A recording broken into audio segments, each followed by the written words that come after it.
തിരുവനന്തപുരം വർക്കല കവലയൂരിൽ സ്വകാര്യ ബസ്സും ടിപ്പർ ലോറിയും കൂട്ടിയിടിച്ച് വൻ അപകടമുണ്ടായിരിക്കുന്നു. നിരവധി പേർക്ക് പരിക്കേറ്റിട്ടുണ്ട്. ഓവർടേക്ക് ചെയ്തെത്തിയ ടിപ്പർ ലോറി ബസ്സിലേക്ക് ഇടിക്കുകയായിരുന്നു. ഇടിയുടെ ആഘാതത്തിൽ ബസ് മതിലിലിടിച്ച് ഓടയിലേക്ക് ചരിഞ്ഞു. ആദ്യം ദൃശ്യങ്ങളിലേക്ക്.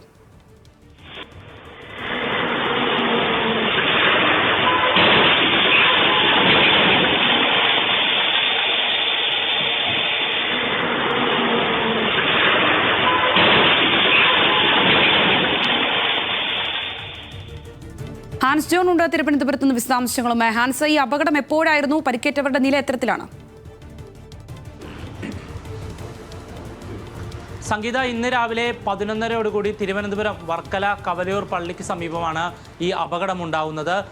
ആറ്റിങ്കൽ ഭാഗത്തു നിന്ന് വർക്കല ഭാഗത്തേക്ക് സഞ്ചരിച്ച ടിപ്പർ ലോറി ഒരു ഓട്ടോയെ ഓവർടേക്ക് ചെയ്യുന്നതിനിടെ അമിത വേഗതയിലെത്തി ഈ സ്വകാര്യ ബസ്സിൽ ഇടിക്കുകയായിരുന്നു.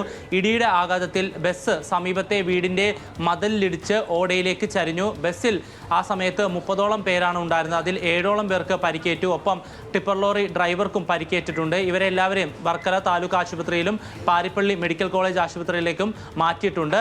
ലഭിക്കുന്ന വിവരമനുസരിച്ച് ആരുടെയും പരിക്ക് ഗുരുതരമല്ല. സംഗീത.